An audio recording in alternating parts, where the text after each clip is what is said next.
And the biggest roadblock I experienced was my emotions. I wanted to be perfect, and I hated the idea that I wasn't perfect.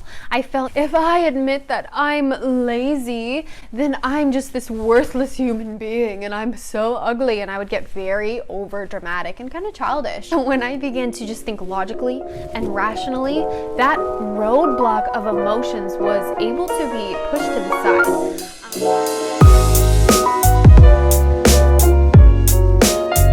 Alright, hello everybody and welcome back to my channel. My name is Caitlin and I run the blog called Mrs.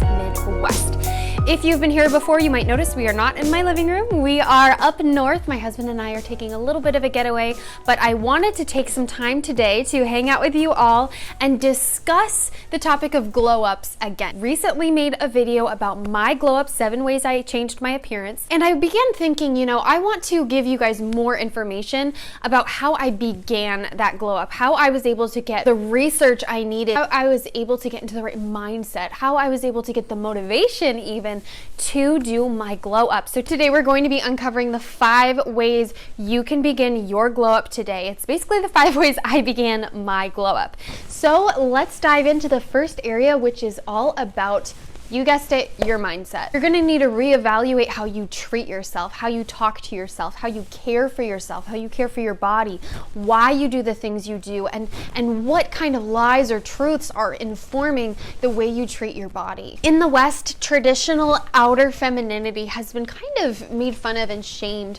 by other women. There's that not like other girls syndrome that we're seeing all over the internet. We should just be able to express ourselves with our hair and beauty the way we want to. You need to realize that other people thrive when they see you thriving. Your loved ones want you to be so confident. They want you to feel like you're blossoming. No one wants you to be obsessed, with your outer beauty, but taking time for yourself, doing your makeup the way you like it, putting on an outfit that makes you feel amazing, makes other people happy. Some people are overly controlling with their beauty. They have to take so many hours every single day. They can't leave the house unless they look a certain way. But I also think when we don't care at all, when we're not expressing ourselves at all, when we're not even comfortable with our specific beauty recipe, that can be a little unhealthy too. So I really encourage you to get into that balanced mindset that I always talk about, where you're focused on caring, but you're not obsessed. Engaging with your outer femininity and embracing that is an extremely powerful way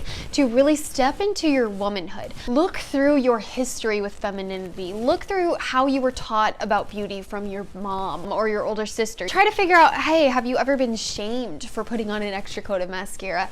Or maybe you're too obsessed with it. Maybe you had someone in your life that wanted you to look so perfect. Maybe you need to tone it down a little bit. We all come from different backgrounds. We're all gonna have different cultures, different mindsets about this, but I think that we can all become more balanced. And when you start your beauty glow up, you're gonna need to know where you're coming from and why you do the things you do. So really evaluate your mindset and figure out, okay, what's my routine and why do I do this? I realized that I was being low maintenance with my routine because I felt like I didn't deserve to take that extra time, and I didn't want other people to think I was this prissy woman. But once I changed that mindset, I was then able to spend more time and to really focus a little bit more on my appearance and feel confident about the way I looked. So this brings us to number 2. When you're starting your glow up, you're going to need to identify what needs to change. Okay, we all have a different beauty recipe. We're all gonna have different issues. So kind of look through your appearance, and if you're just one of those people where it's like, I hate everything about the way I look, I can promise you a glow up, changing your appearance isn't gonna help that mental state. Because if you hate everything about the way you look, you're still gonna find flaws even after your glow up, okay? So I would encourage you honestly to get some counseling, go to the Lord with that. Figure out, why do you feel that way about yourself? You should not feel that way about yourself. No one's perfect. We don't need to be out here thinking we're angels and goddesses, but we also don't need to be going around thinking we are scum of the earth trolls and we are hideous. That is not healthy, that is not positive, and it honestly speaks to a larger issue. But if you're a little bit more balanced and understanding of, I have my flaws, I have my features that I like, I really encourage you to go through and kind of identify what is realistic that you could improve. For example, when I realized, I have this broken dyed blonde hair that's a problem. You know, it was really tempting for me to get really mad at myself. Like, why did I box dye my hair for so many years? Like, and to just regret. So instead of doing all that, I decided, you know what? What happened? Let's move forward. Let's see how I can improve this. Let's make this a journey. And I slowly learned along the way, but I first had to identify, okay, your hair needs help. But don't get mad at yourself just because your hair might need some help, okay? It's not worth it to get emotions involved into this. You're gonna then have to identify, okay, can I change this? And if you can't, you're gonna need to get over it. For example, again, I used to be very unhappy with having a larger chest. I wanted a petite little bosom so that I could wear those model runway kind of like flowy outfits and look so slender, but the Lord did not make me that way. So I had to sit down and I said, okay, Caitlin, this is something that you don't like about yourself. But because we can't change it, we have to get over it, because there's no in between. We are not going to stew. We are not going to stew about the things we hate about our body, because that is literally a waste of time. I cannot spend my entire life whining about my chest because it is the way the Lord made me. Likewise, I wish I was not 5'8". I wish I was petite. I wish I was like a tiny little 5'5" girl that could wear high heels all the time and look so cute and small. But that's not the way God made me, and I can't change it, and I'm not going to stew about it, so I have to get over it. The truth is that there are things you can change about your body, and then there are things that you can't. And in 2019, some people have taken it to the extreme. You know, you used to just, your butt was your butt. You could do some squats, but your butt was your butt. Now people are inserting butt implants into their butt. So technically, I guess you could change that, but I honestly feel like, no, that's too much. I really encourage you, when you're looking at this list, identify things that are able to change within a reasonable budget, that are non-invasive, that'll make you feel better without spending so much money and going through surgery, okay? It was hard for me, but I had to look at myself and be like, Caitlin, you have no eyebrows. And I had to be like, you know what? I don't want to do this, but it's true. And I needed to start dyeing them, you know?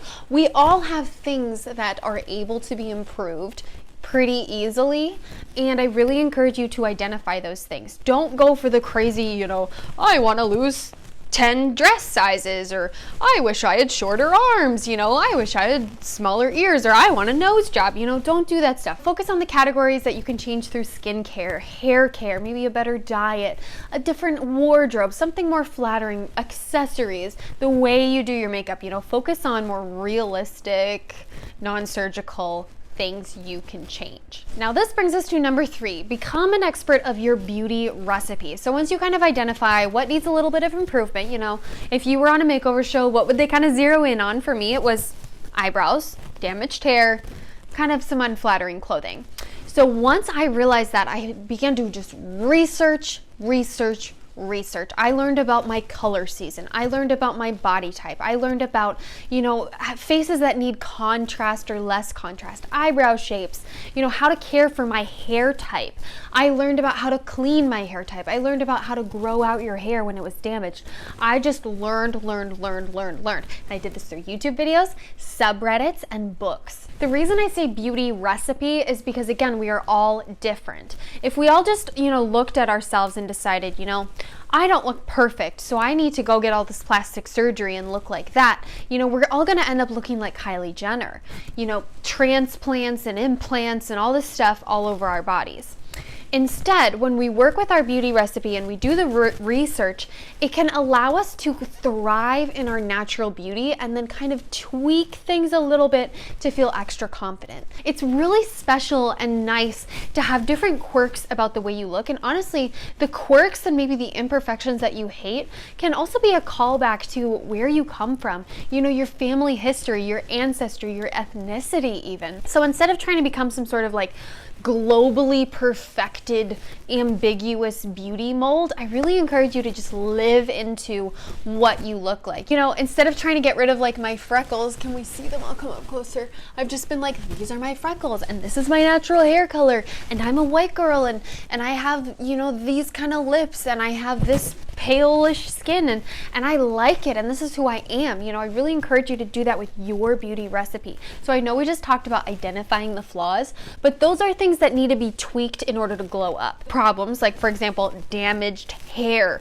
or color season wardrobe that doesn't quite fit. You're going to identify and research those, but then you're also going to identify and research the things that you love. So say you have amazing eyes. You're going to want to look up, how can you do your eye makeup to really make those pop? How can you get better sleep to, you know, remove the eye bags and maybe get a more flattering shape of glasses or more flattering bangs to show off those eyes. I also encourage you, if you have a really distinct kind of thing going on with your beauty, you know, maybe you have like big 4C hair, or you have really regal kind of nose, or something that's a little bit more, you know, different than the typical Kylie Jenner, you know, beauty look, I really encourage you to kind of run with it.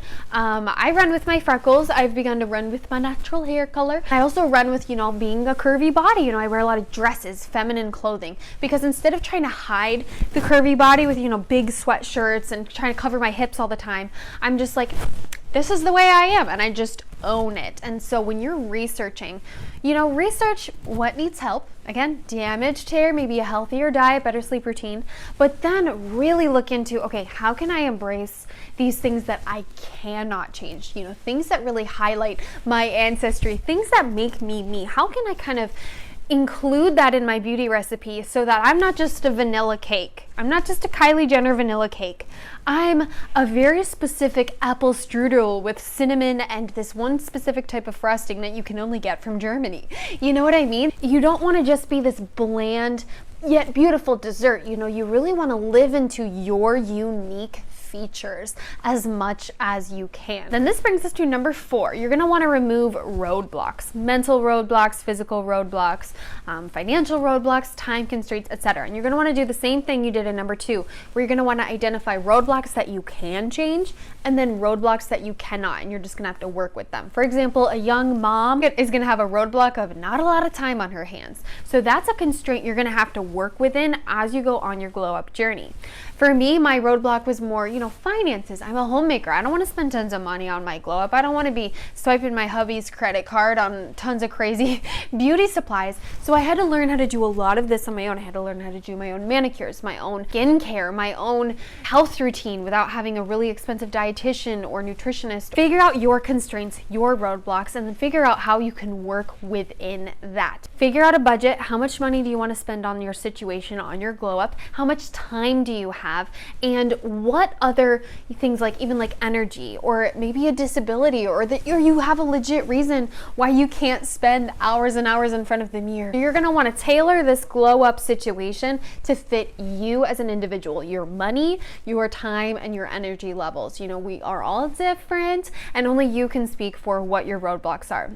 Second roadblock that you're going to want to deal with, though, is your mental state. We talked about this in number 1. Why do you have the current routine you do? Why are you doing things that aren't serving you? You know, if you want to go on a glow up and you're not happy with the way you look, then you probably have things in your life that aren't serving you, that aren't helping you thrive. And the biggest roadblock I experienced was my emotions. I wanted to be perfect, and I hated the idea that I wasn't perfect. So I didn't even want to face the fact that I was getting a little bit unhealthy with my eating, and I was being kind of lazy, you know, because I was so emotional. I felt, you know, if I admit that I'm lazy, then I'm just this worthless human being, and I'm so ugly, and I would get very over dramatic and kind of childish. So when I began to just think logically and rationally, that roadblock of emotions was able to be pushed to the side, because instead of, you know, looking at health gurus and being like, oh, like so jealous and angry and whatever, I was able to get rid of those emotions and then just learn from those people and be inspired. You know, I think it can be really hard for people who are a little bit more controlling, like myself, to admit that you are in a state that you don't love. To admit that you don't love your clothes, because you're like, but I'm so controlling and I picked all these clothes, so why do I hate them now? And it can be kind of like admitting defeat. So I really encourage you to not let your emotions get the best of you and to think rationally. This is going to be really important in number 2 when you're kind of identifying what needs to change. Don't get emotional about the things you cannot change. Don't allow yourself to go down that vortex of so self-obsessed introspection. Do not let your emotions hold you back. Push them to the side and be rational and logical. Think through, have I been taking the best care of myself in this area? What can I do to change it rationally? And when I wake up tomorrow and I don't feel like doing that thing, how can I overcome that? Emotions have the power to really hold people back, especially in the area of self-improvement, because we don't like admitting that we're not perfect just the way we are. So instead of being very emotional, being jealous of other people who kind of seem to have it all together, I really encourage you to take a pause and ask yourself, why do you feel that way? And how are those emotions propelling you forward or holding you back? So look at your emotions, figure out, is that a roadblock for you? It was for me. Finally, number 5, you're going to want to find the why. Why are you making this change? Do not go on a glow up journey out of revenge. Don't do it to spite someone. Don't do it to get back at someone. Don't do it to catch someone's attention.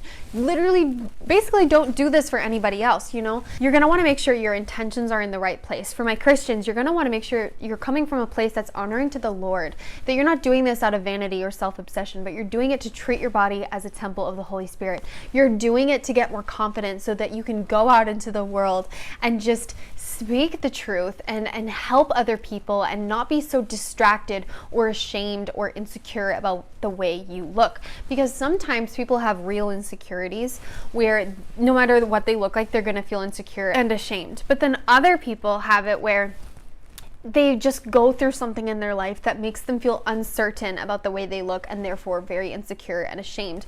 And by working on those areas, they can actually improve that and begin to feel more confident. This doesn't always happen, but it happened for me. I didn't have that situation where I felt insecure no matter what I looked like. My confidence was connected with how I was caring for myself and how I felt I was expressing myself externally. So figure out why you're doing this, because you're going to need something more to motivate you other than just, oh, I want to look like so-and-so, or I want to get back at so-and-so. That's not enough. You're going to really want to make sure this is a heart-focused thing that's going to improve your life, not stress you out, and basically make your life much more vibrant and to help you thrive and blossom. Remain as balanced as possible with the why behind why you're doing this. It's not wrong to want to take better care of yourself. It's not wrong to want to become more balanced. Just make sure too that you're not going to become obsessed along the journey. Take as much time as you can to make sure your heart is in the right place, your mind is in the right place, you're well researched, you know where you're headed, you know what needs to be dealt with, and there's going to be no roadblocks in your path. I know that this can sound kind of overwhelming, but this is the process that helped get me in the right mindset to kind of go through a physical transformation. And I can promise you too, as you go through this glow up, your heart will change as well, because you will begin expressing your creativity, you will begin learning more, and you're going to become more confident in the way you naturally look. So thank you so much for watching. I hope this was helpful. If you liked the video, please click the like button. It does help grow our community. If you're interested in more of this kind of content, I have a bunch of beauty videos up on my channel, and I have a fashion series on my blog that I wrote over the summer that might help you get a little more in sync with your wardrobe. But in total, I hope you have a wonderfully blessed and glowy week, my beautiful sisters.